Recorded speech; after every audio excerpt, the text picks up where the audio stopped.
7 जून हा खरं तर मॉन्सूनचा दिवस. आज 4 जून 2024 लोकसभेच्या निकालाचा दिवस. आणि हा गेली 15 मिनिटं अक्षरशः गडगडाटासह, तसा पाहिला तर बऱ्यापैकी मोठा पाऊस पुणे शहरात. उकाड्याने हैराण झालो होतो आपण. तसा छान वाटतोय पाऊस,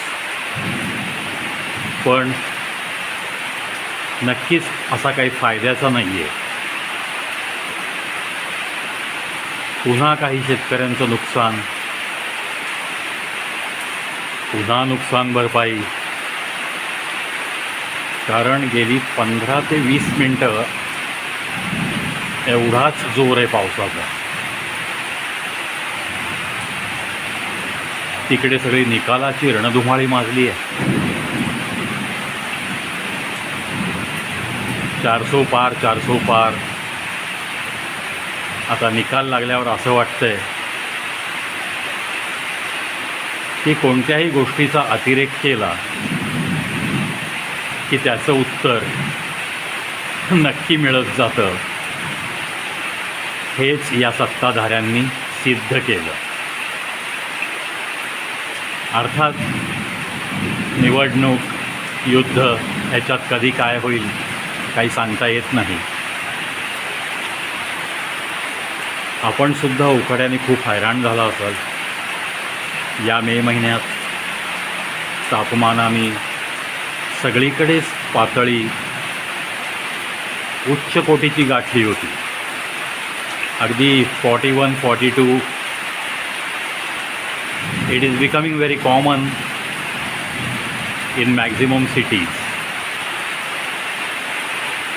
मग नागपूर, वर्धा, न्यू दिल्ली इथंसुद्धा तापमानाने उच्चांक गाठला, मोर दॅन 44. त्या पार्श्वभूमीवर हा सुखद गारवा आणि हा सुरू असलेला पाऊस. खरं तर अशा पावसात थोडा वेळ का होईना मस्त भिजायला खूप लोकांना आवडतं ना. मी मुद्दाम तुम्हाला हे पावसाचं दृश्य दाखवतोय. पाहूनसुद्धा असा गारवा वाटेल, नक्कीच वाटेल गारवा. पहा, पुन्हा याचा जोर थोडा वाढलेला दिसतोय.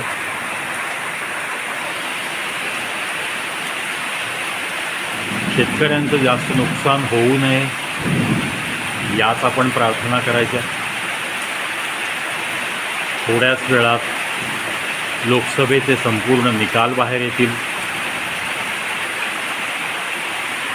पुन्हा कोण सरकार स्थापन करत आहे, पुन्हा काय घोडेबाजार होणार आहे. सामान्य माणसांच्या, तुमच्या आमच्या चर्चांना ऊत. सगळी लोक ही नंतर एक होऊ शकतात आणि कार्यकर्ते मात्र तुझा नेता माझा नेता ह्याच्यामध्ये आयुष्य घालवत असतात. पुन्हा हे लोक येतील, पुन्हा त्या खुर्च्या त्यांना मिळतील. पुन्हा 2-4 ठिकाणी भ्रष्टाचार पकडल्याची नाटकं. पुन्हा सामान्य आपला भरडलाच जाणार. त्याला तर रोज सकाळी उठून उपजीविकेसाठी काही रोजगार केल्याशिवाय गत्यंतर नाही. इकडे ह्यांच्या मात्र तिजोऱ्या भरल्या जातात. आता पहा, लागलेल्या निकालावरून मी नक्की सांगतो, पत्रकार परिषदा होतील, गुप्तरित्या घोडेबाजार होईल, गुप्तरित्या विधानसभेला कोणी काय करायचं, कोणत्या पक्षाने कुणाला पाठिंबा द्यायचा याची गणितही खलबतं सामान्यांच्या दृष्टीच्या पलीकडं होतील. आम्ही हे केलं तर आमच्यावरच्या ह्या केसेस काढून घ्या, हे वगैरे वगैरे खूप मोठमोठी सेटलमेंट सामान्यांच्या बुद्धीच्या पलीकडची सगळीकडे चालू असतात. त्याच्याशिवाय या राजकारण्यांची दुकानं चालू तरी राहणार कशी, हाही प्रश्न आहे ना. हा पाऊस पडणं, वेळोवेळी गारा पडणं, दुष्काळ सदृश परिस्थिती निर्माण होणं, गाई गुरांसाठी चारा छावण्या उभं करण्याची वेळ येणं, अहो या संधी आहेत, या सत्तेत असणाऱ्या लोकांना मिळणाऱ्या संधी आहेत. पहा, प्रचंड गडगडाट आणि हा धुवाधार पाऊस. चला पुन्हा एकदा त्या विधात्याकडे प्रार्थना करूयात की एवढा पण नको कोसळूस की कुणाचं काही जास्त नुकसान होईल,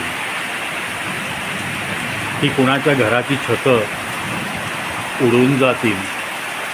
इतका पण नको बरसूस की कुणाच्या मातीच्या भिंती वाहून जातील. लाही लाही होतीये की थोडीशी थंड होण्या इतका तू बरसतोयस, यात आनंद आहे. पण विनंती आहे, आता तुझा मौसम चालू होईल तेव्हा थोडी तूच काळजी घे. अरे पावसा, तसा तू खूप हाहाकार दाखवलायस पूर्वी, तसा हाहाकार मागू नये. ज्यांच्याकडे काहीच सुविधा नाहीत त्यांचं जीवन उद्ध्वस्त होण्याची वेळ येते, तर तेवढ्या अतिरेकाने तू बरसू नयेस, याच प्रार्थना करतो. आणि मित्रांनो, इथंच थांबतो. उद्या सगळ्या घडामोडी आपल्याला कळतील. पुन्हा नवीन सरकार, कोणतं सरकार बसतंय वगैरे सगळ्या गोष्टी उद्या परवा क्लिअर होतील. गुप्तरित्या काय काय झालं आहे याच्या चर्चा रंगतील.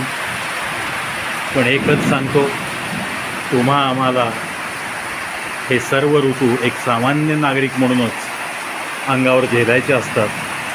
त्या गोष्टींसाठी देव आपल्याला ताकद देईल एवढीच अपेक्षा बाळगूयात. Wish you happy monsoon days ahead.